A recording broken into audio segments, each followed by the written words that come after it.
I think that's better. Hi guys. How are you all doing? I'm back and it's the celebration of the return of the stitchy bug. I hope you're all well, and if you're not, then I hope that I will give you some distraction from whatever you're facing in the next, I think, about an hour or so. You know better than me, but I have a lot to talk about. It's been a while since I did a video and my stitchy bug is back full force and I'm really happy about that. So I have a few finishes to show you.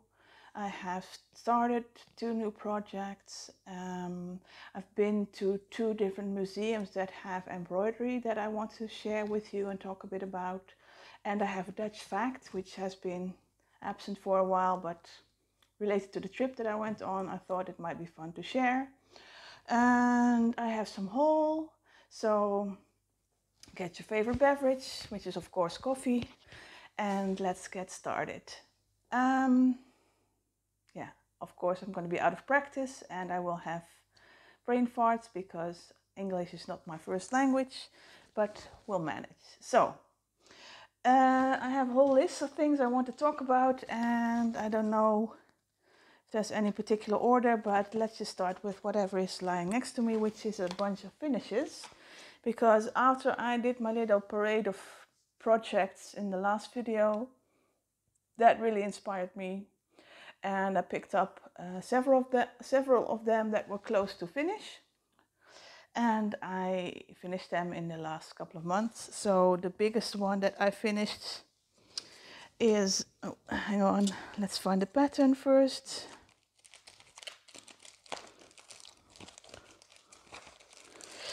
It's of course an ink circles, because, you know, my favorite designer.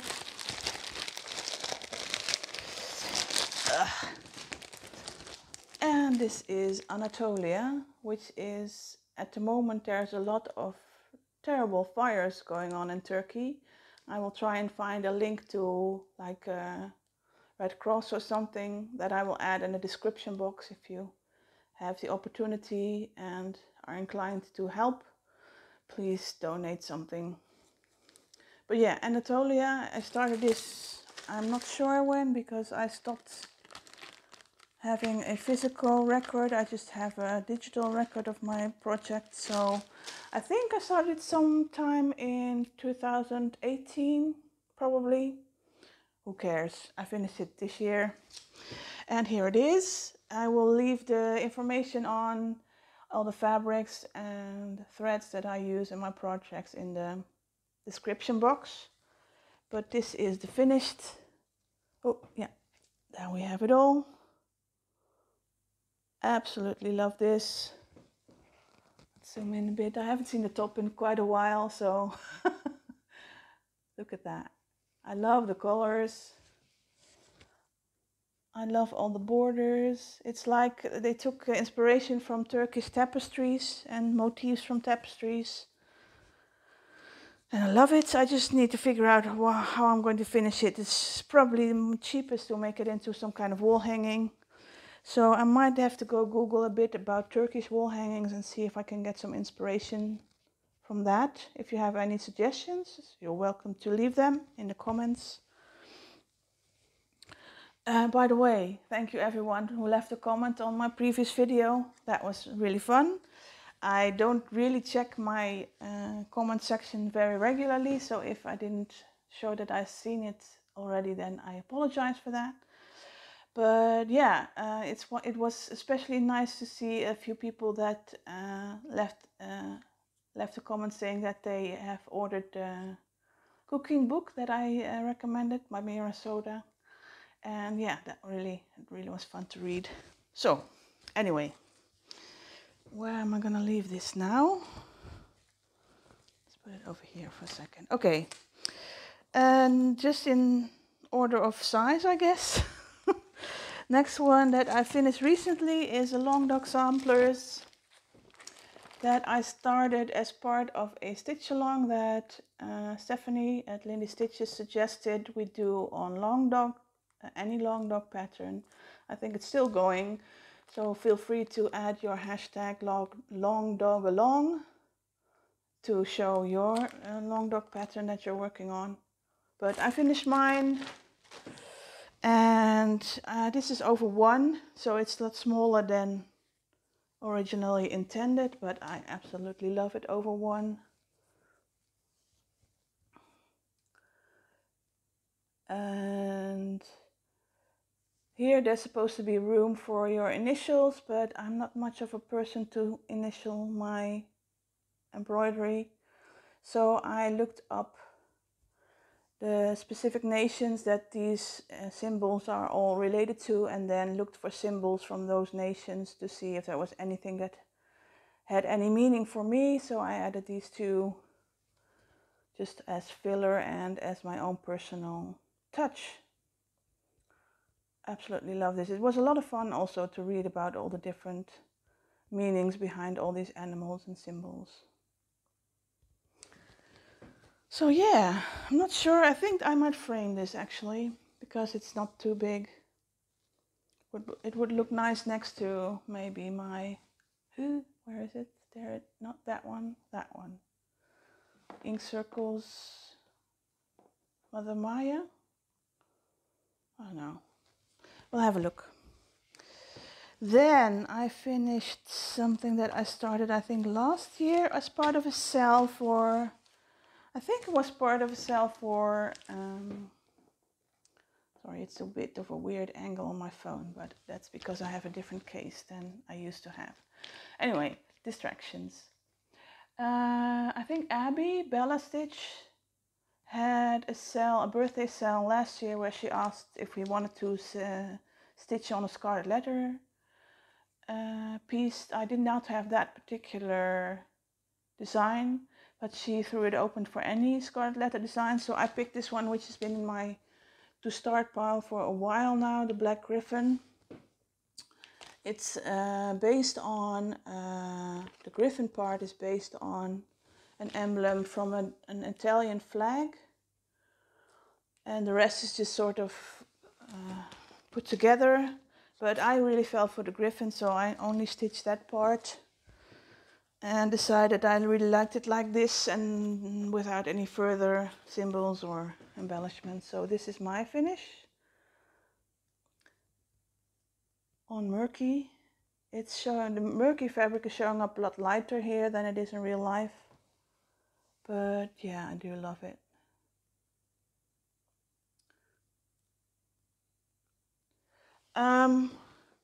I was thinking maybe to be a little bit creative with the finishing on this one and find some kind of like a medieval banner or shield kind of thing.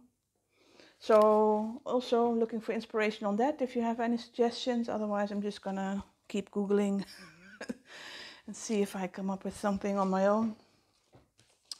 Then I have a finish that I can't show you because it's been gifted. Here's to absent friends. Not absent in that they are no longer among the living, but just they are far away, so cheers. I will insert a picture here because they have received it.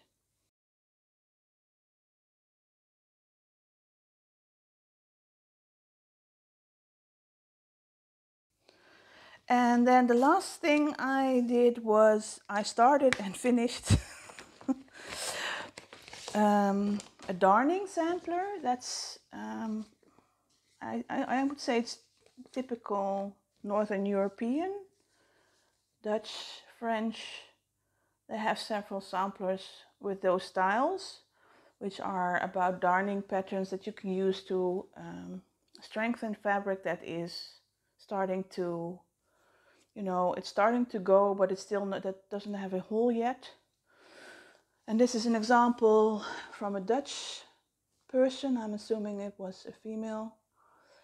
As the Meulemeester, this is by European Reproduction Designs. I will leave a link to their website. It's a German owner that makes reproduction samplers and sells them online.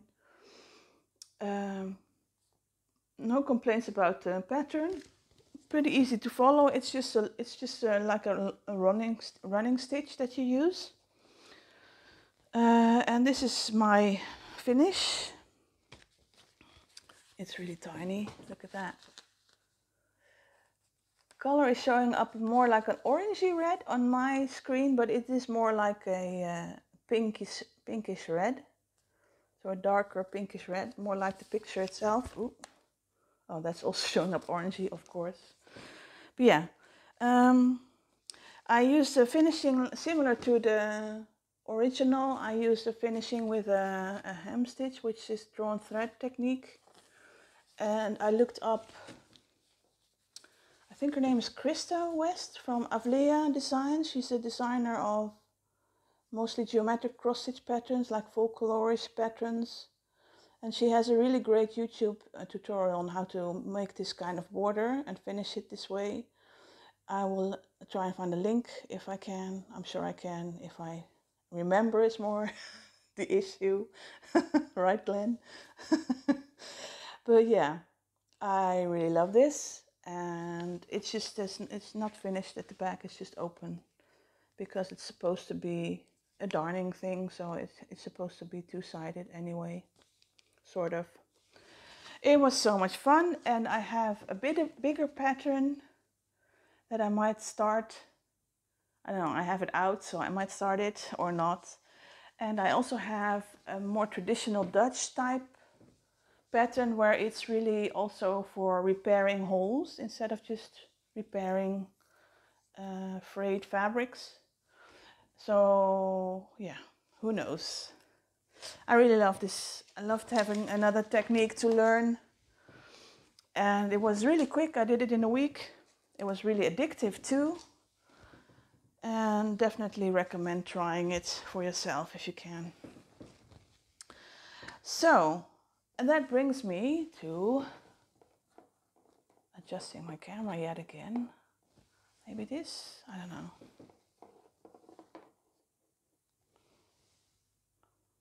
You might fall, but we'll see.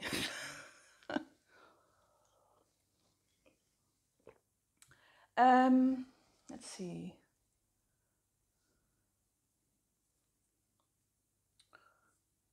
Yeah, let's talk about my trip to the museum in Leeuwarden in the north of the Netherlands. It's the Fries Museum, a Frisian museum.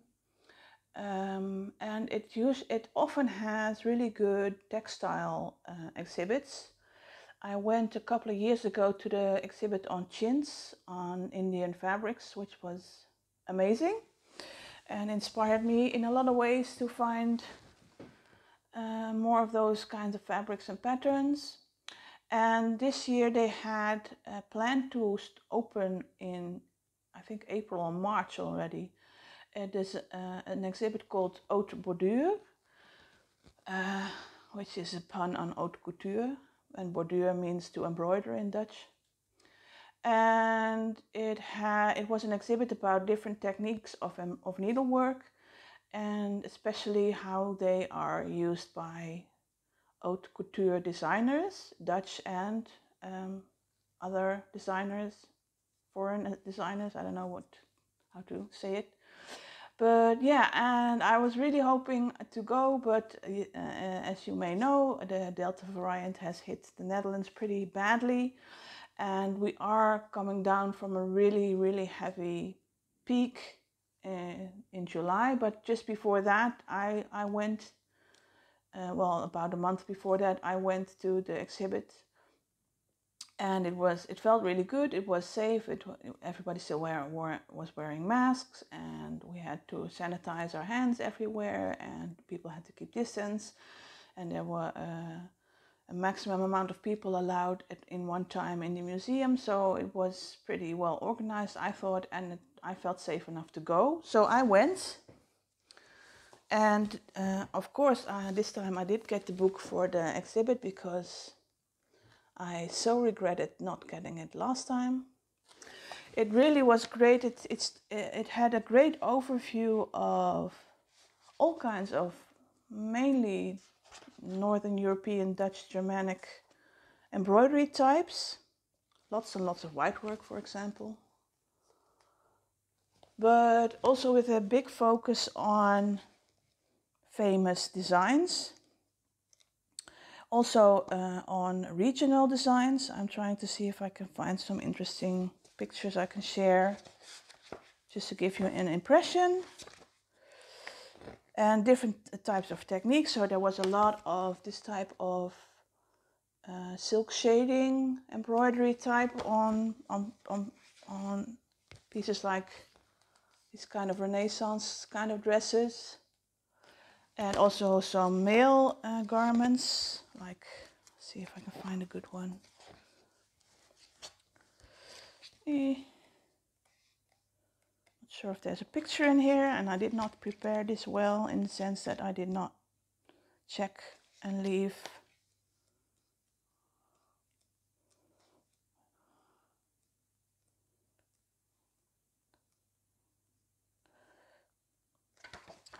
Yeah, for example, like on military, like the gold work on military jackets, or like special embroidered Dutch traditional wear. This is like a thing that you would put on your chest. I don't know. I don't think it has. And lots of great headwear. This is like a black work cap. And these are traditional from the island of Marken, which I will talk about a bit later on.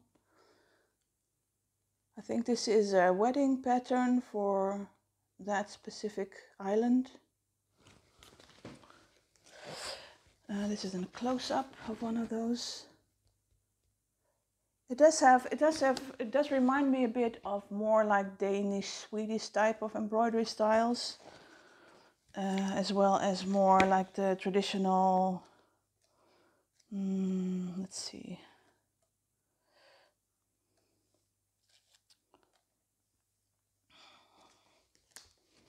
If I can find any. There was some lace work as well.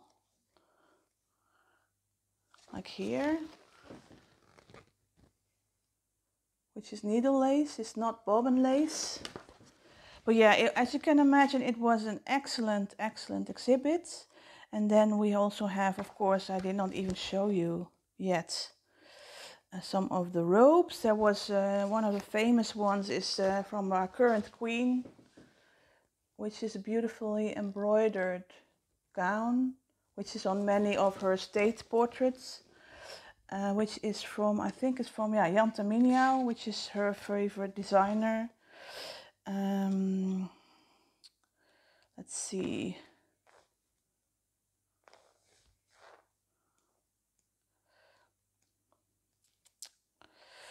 I really like this one. This is by a mosaic dress by Carrie Aducci. Look at that. It's inspired by Middle Eastern, North African mosaics. Let's see. I'm looking specifically for the modern designs now, which apparently they didn't. Oh, look at these. Look at these old gloves. Oh my God, it was so nice to be able to spend a lot of time. Oh, here, this one. I love this one too. This all has kind of metallic parts stitched onto the dress. Is from Claes Iversen, which is a Danish designer. Claes, I should say. Claes Iversen. And this I was not really impressed by. Oh yeah, this was a lot of fun. This is by Victor and Rolf, which they kept the hoop in as a design element, which I really liked. And let's see.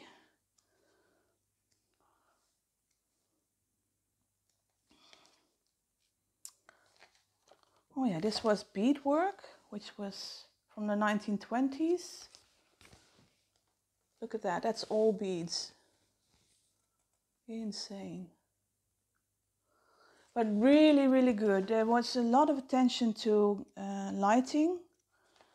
This I also really liked. It's an old gown, but with the black work that they did, they made it look like there was a lot more fabric there by suggesting all these pleats here. And in general, I just like this kind of accent.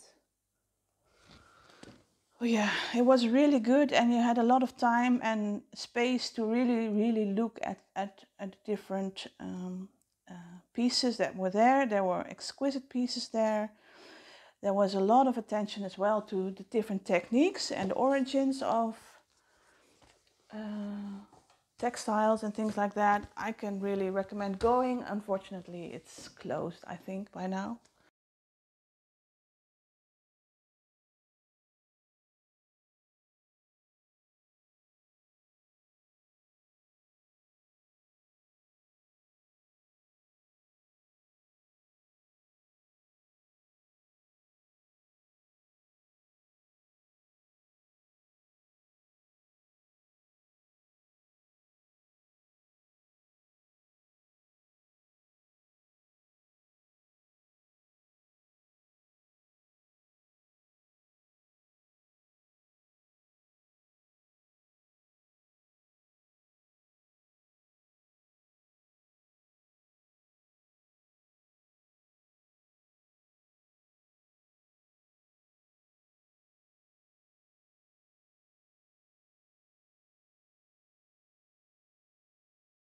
But yeah, if you're ever in a neighborhood there, I would definitely recommend that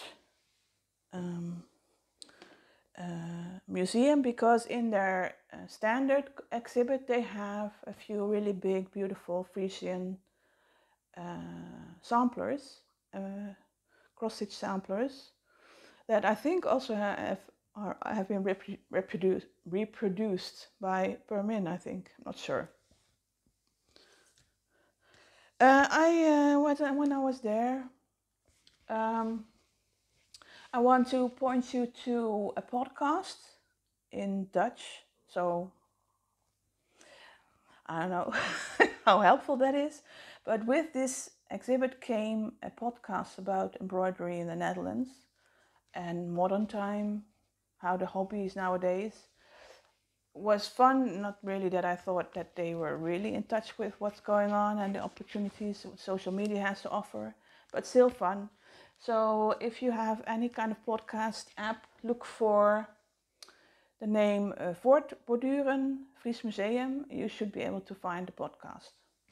I think it was a one-off. If there's more, please let me know, because I'm always looking for more. But yeah. And while I was there, I obviously went to the museum shop and went a bit crazy. So I got some books because they were there, and some of them were sort of the last copies that they had, so they were reasonably priced. So I picked up something from a different embroidery show that I wish I would have gone to, but I learned about it too late, and it was a couple of years ago. It's by Rob Scholte, famous Dutch artist. He did a whole exhibit about the backside of embroidery pieces that he found in like second-hand shops and places like that. And he made a really interesting exhibit, you know, looking at the backside of the same piece by different persons. That's one of the Night Watch, I think, which is really interesting. And just because, you know, the backside is often much more fun to look at than the front. Like, I mean, look at those. I really like to look at these. I mean, not judging, like not looking at how well or poorly they did it, just because of the patterns that turn out. Let's see. Oh, this is a famous one that I think Emily has a copy of this one, the fisherman, the bearded fisherman with a pipe. It was just fun, and I thought it was a decent price, and I thought, well, let's just take it. I missed going there. And yeah, so I had that one, as well as two other books. One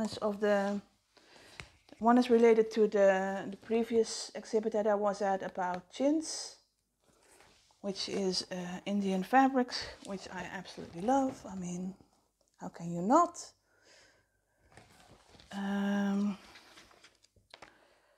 It comes with a history that is not always, what's the word? It's problematic. Let's just say that. But I absolutely adore these, and I really appreciate the workmanship and artistry that goes into these. So yay, I finally did get this one.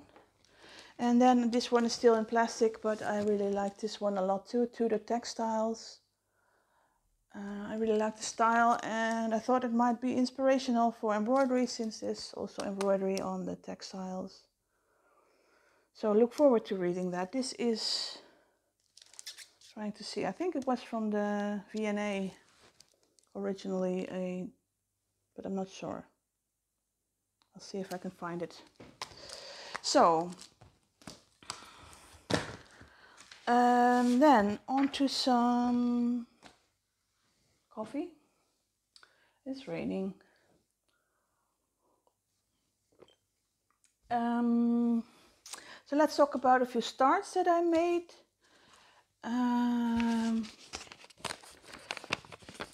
Both have been in my to start pile for a long time now, and I finally started them. This is a Hardanger design called Charmant.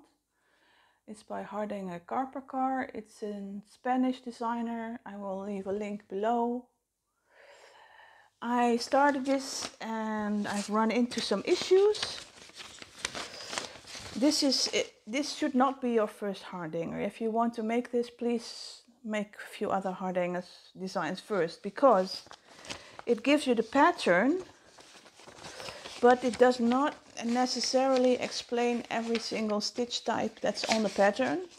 So you have to look at all the pictures that they do provide, but it's a bit of a guesswork sometimes, and that's why I took out some of my stitch books, including this one, because I really had to look up some stitches based on the picture that I saw, if I could find what kind of stitch it was, so that I could find the appropriate stitch graph, so that I could actually do it. But yeah, at the moment I'm working on the border. I did a bit of surface stuff. That's on the, hang on. Ooh. I'm working on a green fabric. Let's see, is this the front? This is the front. So I started on one side, and I've done most of the surface stitches on that side, and now I'm working on the border with the hem stitch, the buttonhole stitch. And now it involves a lot of counting, so I decided to drop it for a bit and do something else, because you need the right mental state. Because I have made so many counting errors already, and I think it's because of the dark fabric. But I am not changing my fabric, so just have to deal with it. But it's fun. I'm using a DMC Pearl cotton. And yeah.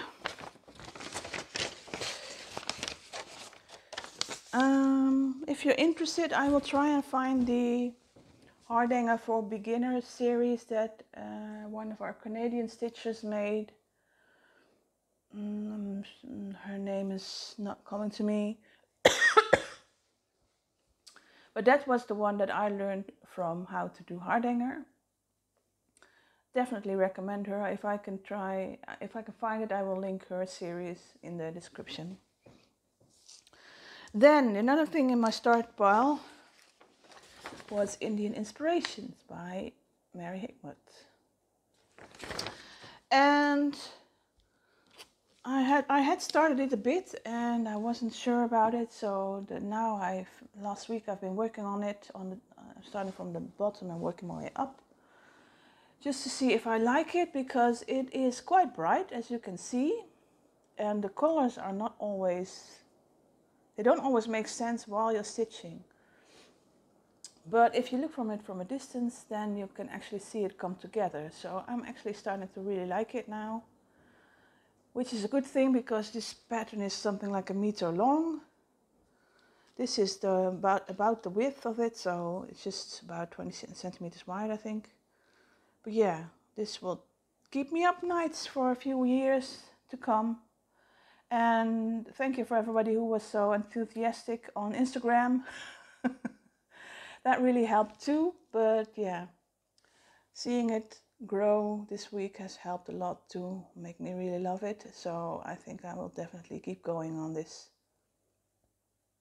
Yep, I will link her the pattern in the Etsy shop down below if you want to stitch along, and if you have a good name for the stitch along, let me know. This also falls under the Stitch Asia stitch along, by the way. Yeah.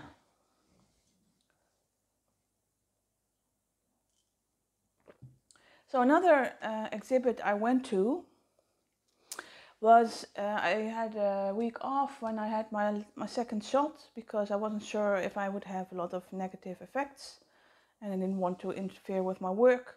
So I just took a week off, and it turned out I had no issues at all. So I just had a nice holiday instead.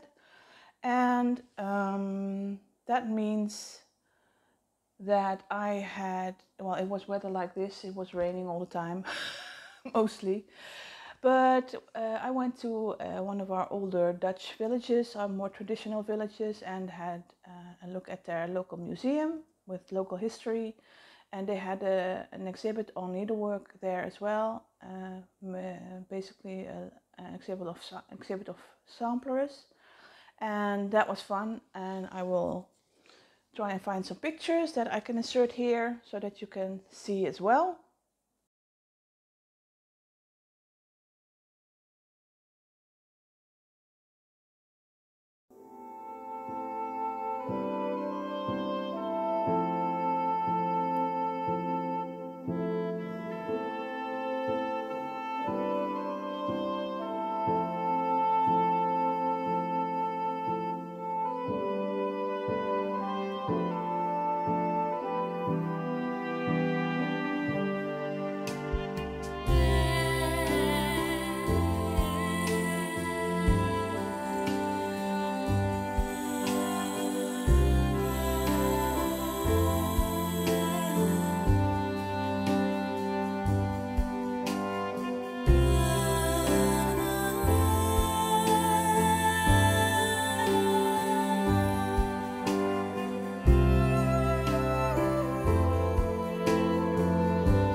And when I was there, I was again persuaded by the beautiful fabrics, the beautiful chintz fabrics that they had there.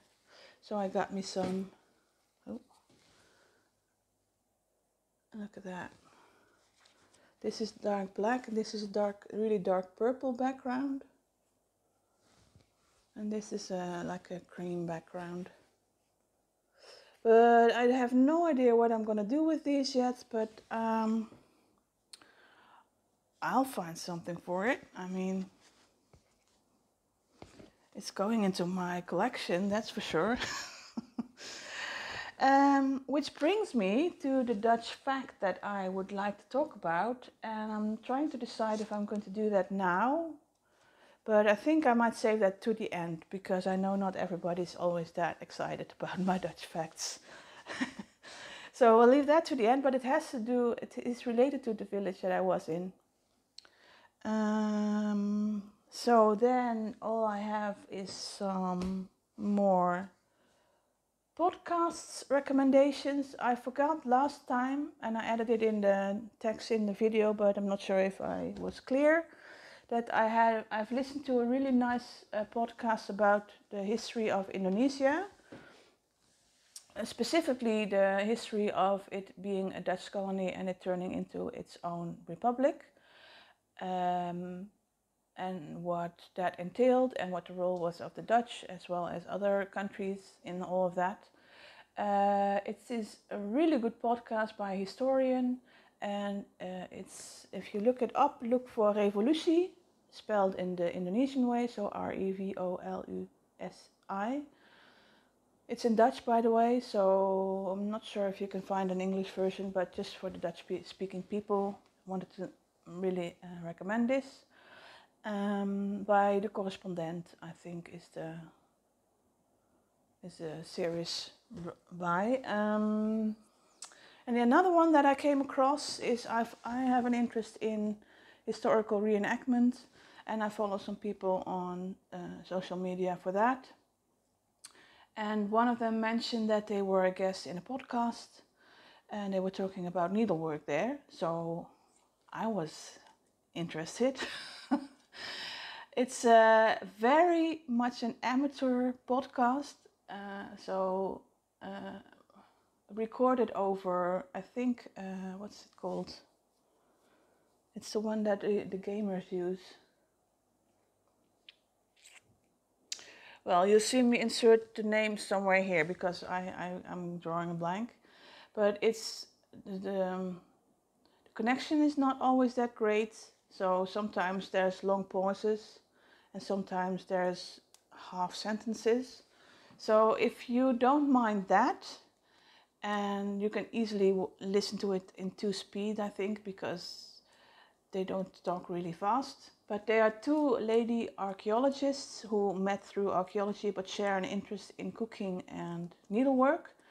And so their podcast is called Needle and Bread, I want to say. Oh, sorry, Bread and Thread. Bread and Thread. So they talk about local cooking specialties of England, which they are from. But they also talk about more general cooking, I think. And they have a few interesting topics about needlework. They did one recently about Therese de Dillemont, which by coincidence also Arlene mentioned in her last video, I think. But she was part of the DMC empire.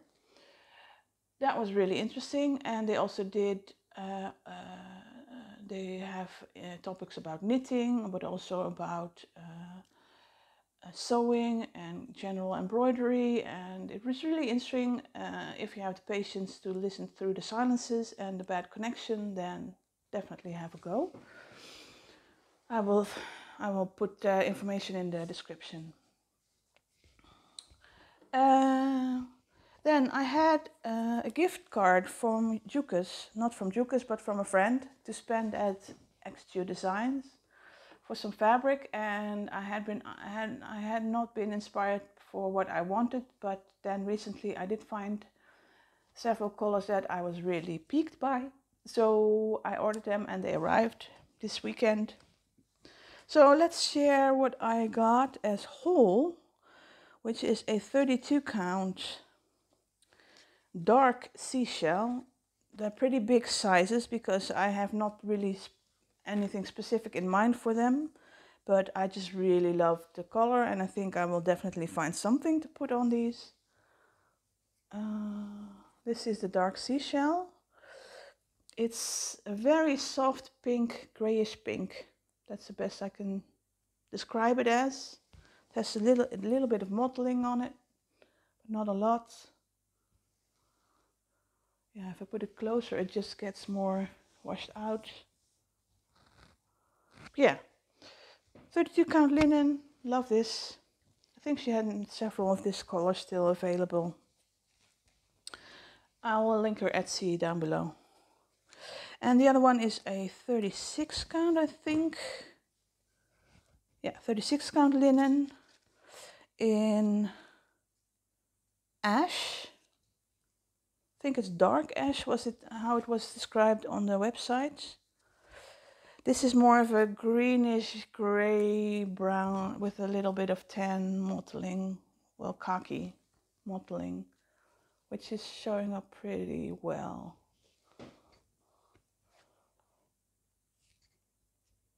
Yeah, I'm not sure yet what I'm gonna make on this, but I'm sure I have something in my stash that would look awesome on this, if not more than one thing. So yeah, thank you for the birthday present, by the way. You know who you are. This was I spent more than just than the birthday present, but you know how Jukas is. You can't resist her stuff. Well, I can't anyway. So that leaves me with books, and then I should get on to the Dutch facts. Okay, so going faster than I thought we would, but well, we'll make an hour, I think. So books. I did read a lot because I just did. Where's my thing? Here's my thing. I forgot to mention several times now that I read a book by Sean King. Am I saying this right?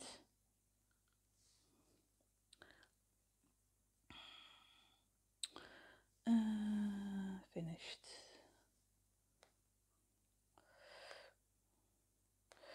Make Change. I read it last year already, but somehow I keep forgetting to mention it. Let's pull up the details. Read by him as well, by the way. It was interesting. It's about anti-racism and definitely gives you some tips about things that you can do on your way to learning and being anti-racist. So I would definitely recommend that. Then let's see. I'm not going to mention all the books, I think, because I don't know if they're all worth mentioning. I think last time I already mentioned this one, that I started it. Warriors, Queens and Intellectuals, 36 Great Women Before 1400. I have finished it by now, and I think I mentioned previously that it seemed a bit skewed towards ancient Rome, ancient Greece, European Christianity. That is definitely the case, although there are mentions from women from across the globe. It is heavily biased. Well, bias is a bit strong of a word, but it focuses a lot on Western European, ancient Rome, ancient Greek, ancient early Christian periods. So yeah, I have learned a few people that I wasn't aware of, so that was a bonus. But I didn't give it full marks. Okay, I'm just gonna go by whatever shows up here. This was a memoir by Alan Cumming, who is a British actor. It's called Not My Father's Son.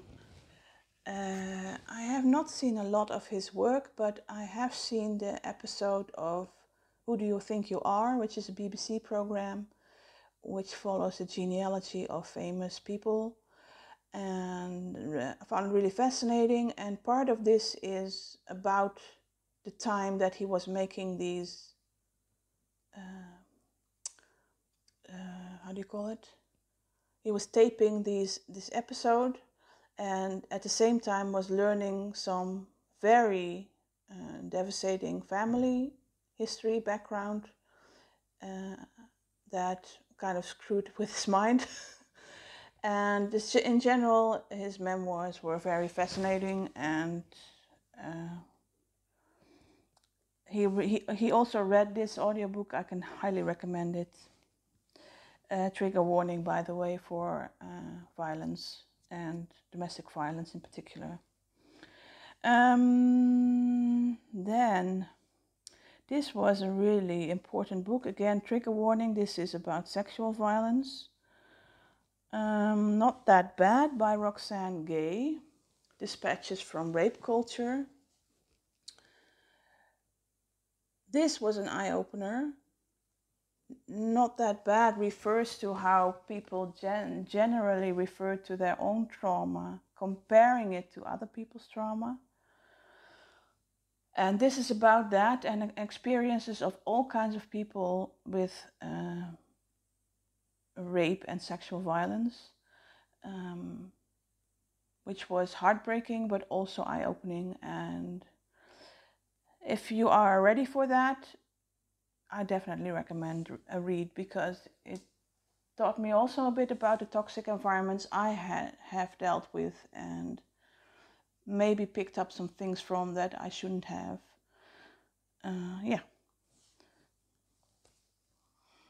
Let's see. This one, Sorted. Well, this happens to be a lot of memoirs and personal accounts that happen to be in the same line here. So this is called Sorted, a transgender memoir by Jackson Bird.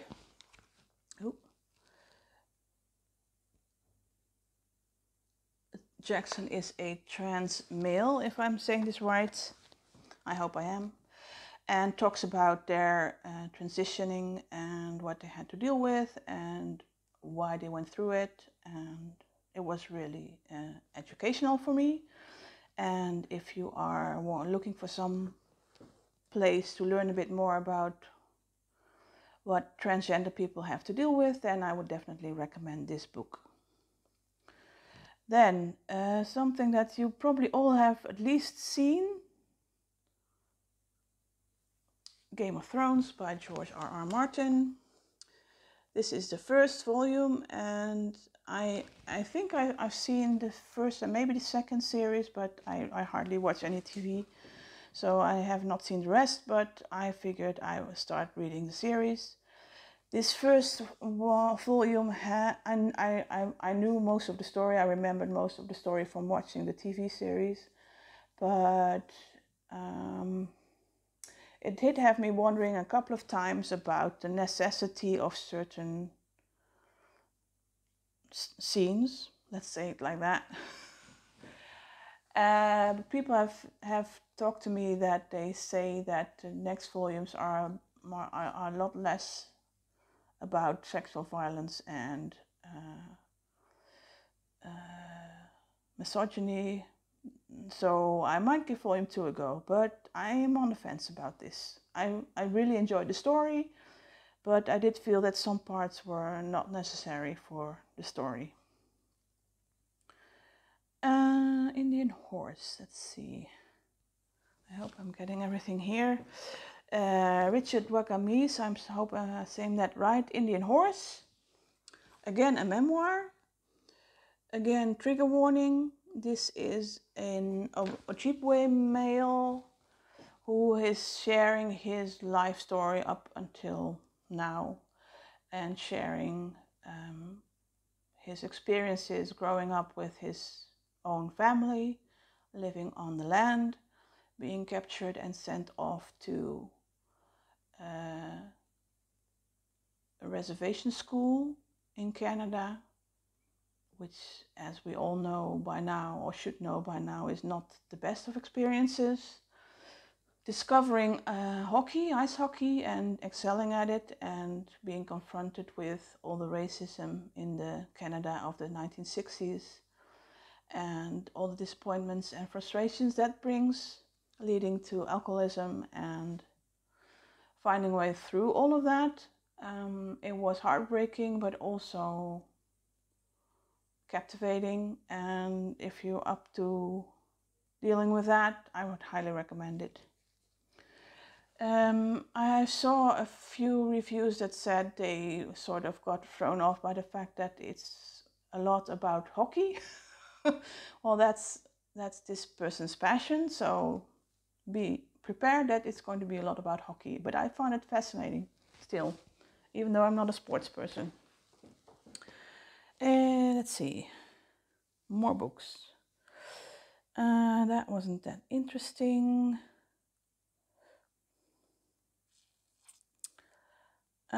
Yeah, I'm going to mention this, but I didn't really enjoy it, but I just want to mention it because of that. Because, I don't know, a lot of people were very highly praising this book, The Miniaturist, by Jessie Burton, I think. Yeah, it was okay. It's set in Amsterdam in the 1700s, I think. What was annoying as a Dutch speaker is that you listen to an audiobook being recorded by obviously not a native Dutch speaker.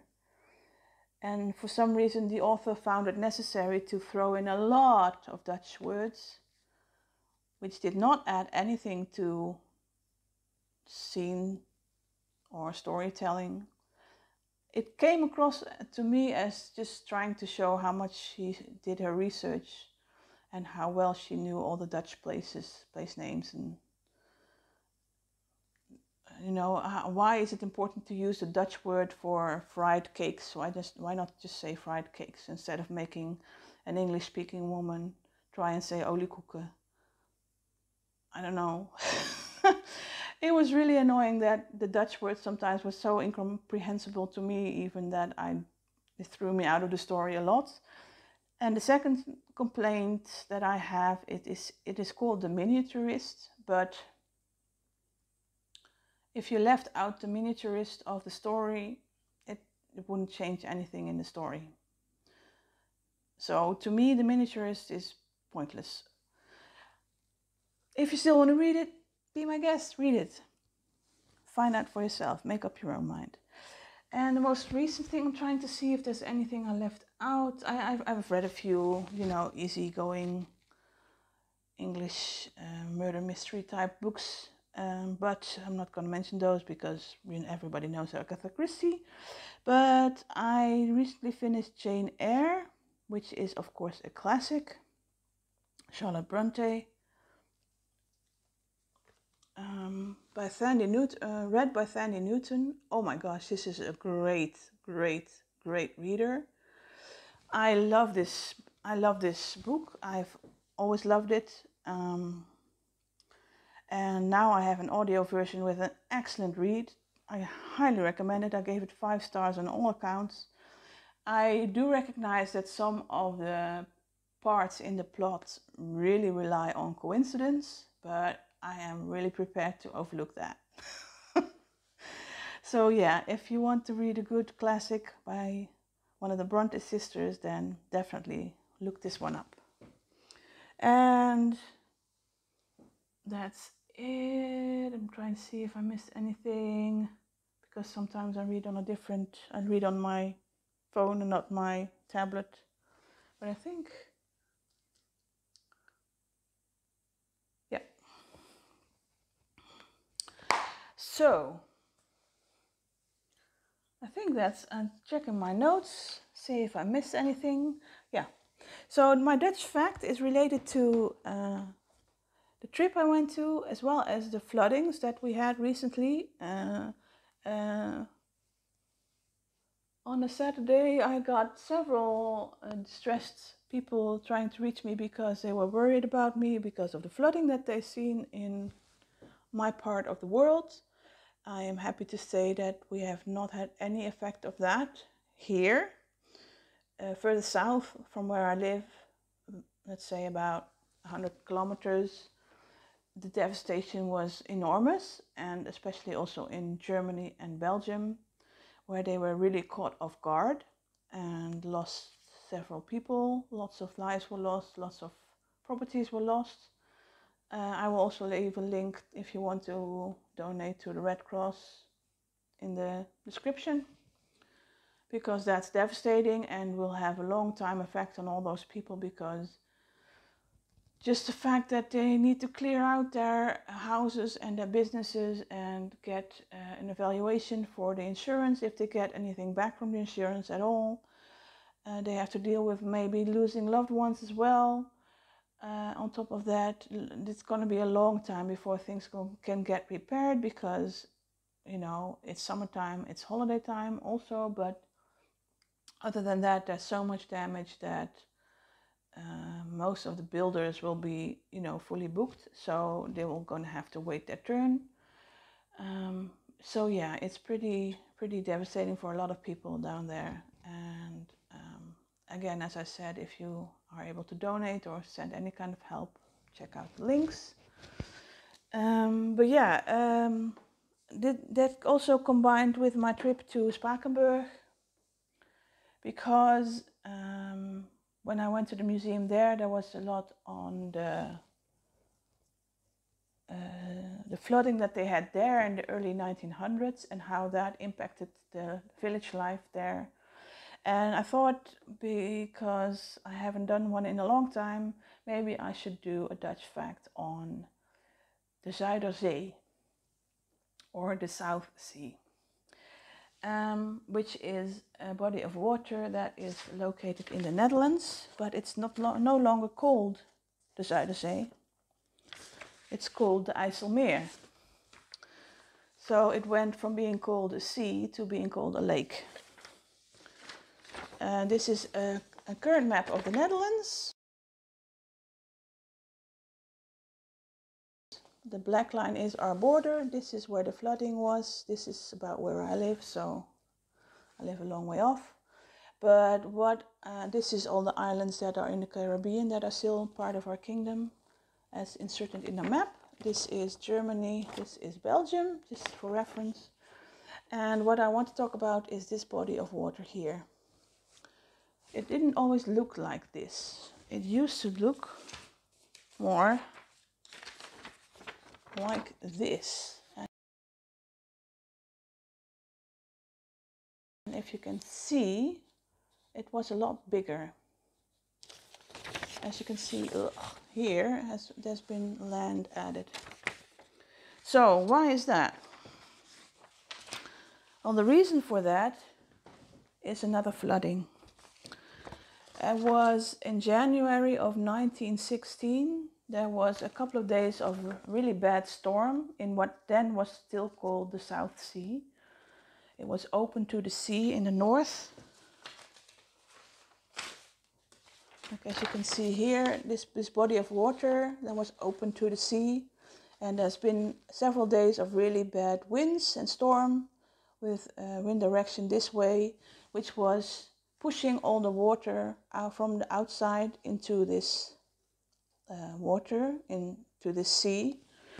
On top of that, it was really high tide.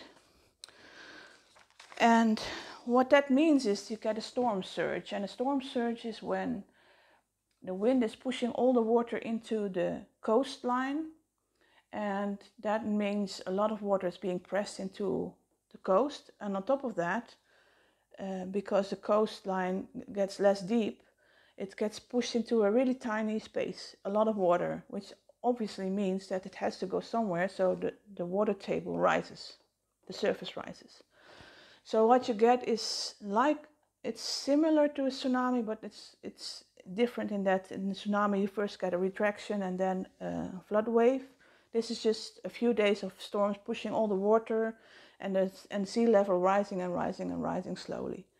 In the night of January 13th, 1916, it was so high that it went over the dikes, and in some places the dikes got broken and the water flooded into the land, which meant that several parts of the Netherlands were flooded and several people lost their lives.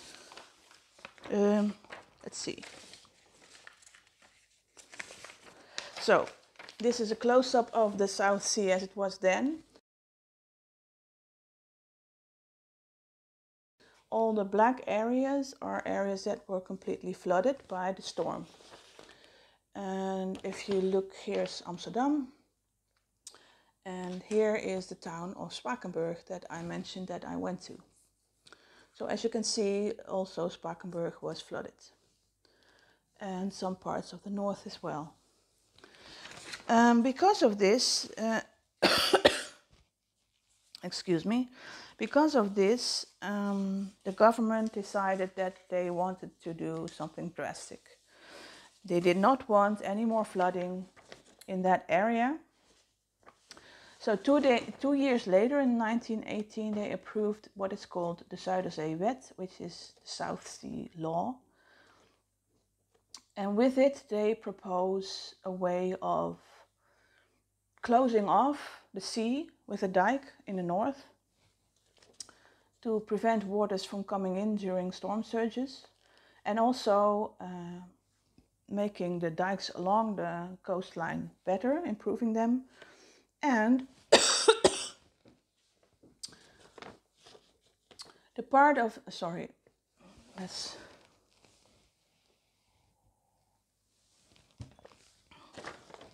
so they propose to close off the sea, which makes it a lake, and then the body of water that remains, they want to turn into land, basically. How does that work? Well, what they do is they first start by improving the dikes along the coastline, and they start work on a dike that will close off the sea and turn it into a lake, which we call the Afsluitdijk, which literally translates to the closing dike. We're very original with names.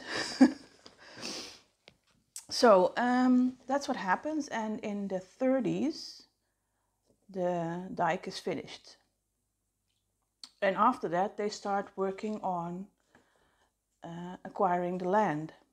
And that's what we call making a polder. A polder is a place of land that has been reclaimed from the sea or from the water. So what they do is they divide this. Let me find the right picture. So if you look at the sea, they divide it up in several parts, and they decide, okay, we're going to make this into land, but we're going to take time because we can't just do it all at once. So we're going to take parts and close them in and then make it into land. And they start in the northeast and work their way clockwise around. So this is what they did.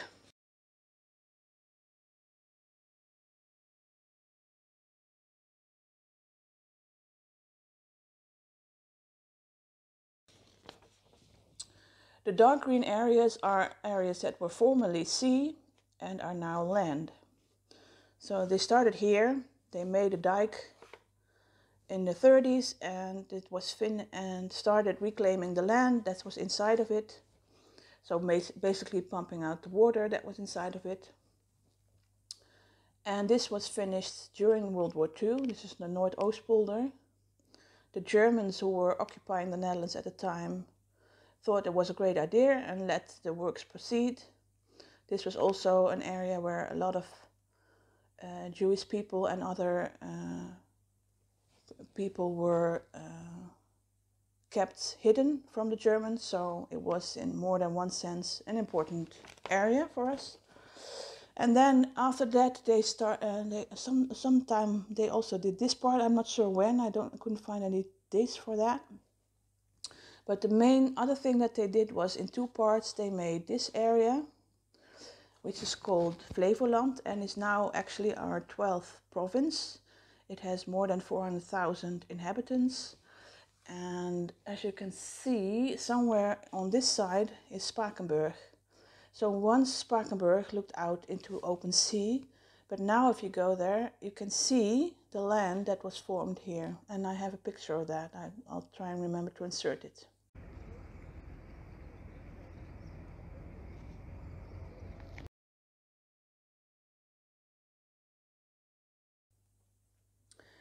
Which is really strange and really hard to explain. But yeah, so this is the reclaimed land. And then they had also planned in the 50s, they already made the dike, as you can see, to add this area, which encloses the island of Marken, which is why we call it the Markerwaard, or the polder of Marken.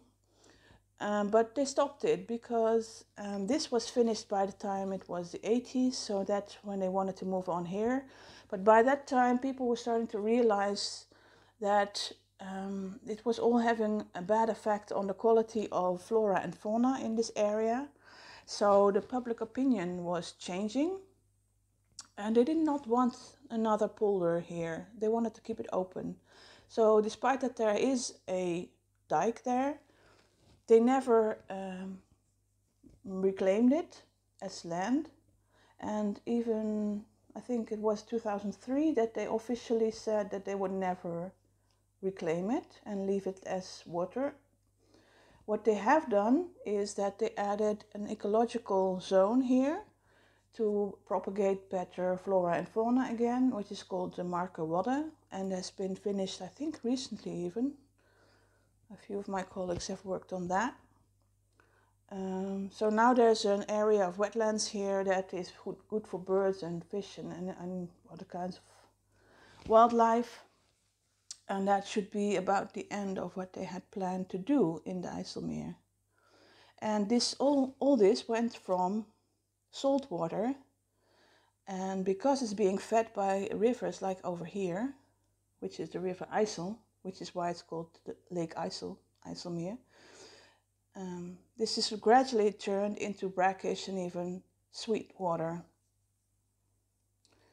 which, if you think about it, is really quite weird.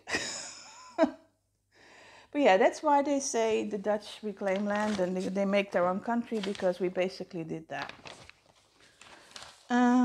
But all that being said, it was great, because the reason why they decided to have this big plan and execute it like they did was not just to have better safety from the sea. It was also that during World War I, when the Dutch were neutral, there was a lot of issues with food supplies. And the Dutch government realized that we have to be more self-sufficient in our food, and they wanted more land area for agriculture. And that's basically what those polders are for majority. They are agricultural areas now. So all that was great for our food supply and our safety and our economics, but it also meant that if you look at all this coastline, this all was fishing industries and little fishing villages. And the place I talked about, they had like a fleet of 200 boats that went out daily fishing when it was still a sea. That basically got swiped away within a generation. And that meant that a lot of the places along the coast have struggled a lot in finding new ways of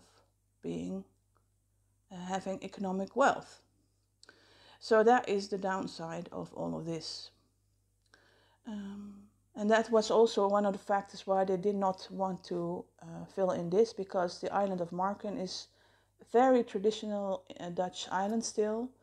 A lot of people still wear traditional clothing there. It's turned into a bit of a touristic hotspot, but you know, there's something to be said about preserving some of your history and culture instead of turning everything into economic and value. Other value than monetary value is important too. So yeah, I think that's what I wanted to share. So thank you for coming to my TED Talk. And let me know if you enjoyed that, and if there's something that you haven't heard before, or if that's old news. So I have no idea when I do another video, but you'll see it when you see it. I hope in the meantime that you will enjoy your stitching and keep well. and I hope to see you again in a next video. Bye guys.